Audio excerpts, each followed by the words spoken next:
অটোক্যাডে আপনি column layout করছেন, এখন কলাম লেআউটের গ্রিড লাইনের স্যাম্পলটা তৈরি করতে হবে। একটু জুম করেন, সি লেখে এন্টার দেন, আমার কথা অনুযায়ী কাজ করেন। সি লেখে এন্টার, ফার্স্ট পয়েন্ট ক্লিক করেন, এখান থেকে 10 ইঞ্চি, কত ইঞ্চি 10, এন্টার দেন।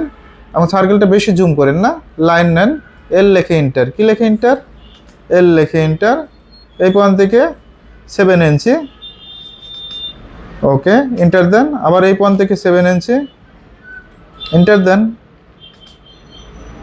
মিড পয়েন্ট 7 ইঞ্চি, F8 দেন। বাঁকা হয়েছে তো লাইনটা, স্কিপ দেন, আমার কথা অনুযায়ী কাজ করেন। F8 7 ইঞ্চি,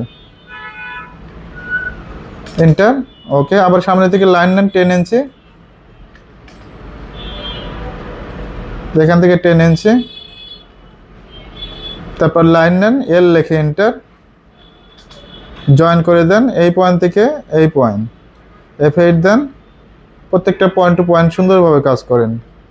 পয়েন্ট ধরতে হবে সঠিকভাবে, পয়েন্ট ধরতে যদি আপনার 1 মিনিট সময় লাগে, লাগুক, সমস্যা নেই তো, ক্লিক করে, কিন্তু সঠিক পয়েন্ট ধরতে হবে। ক্লিক, স্কিপ দেন, ওকে।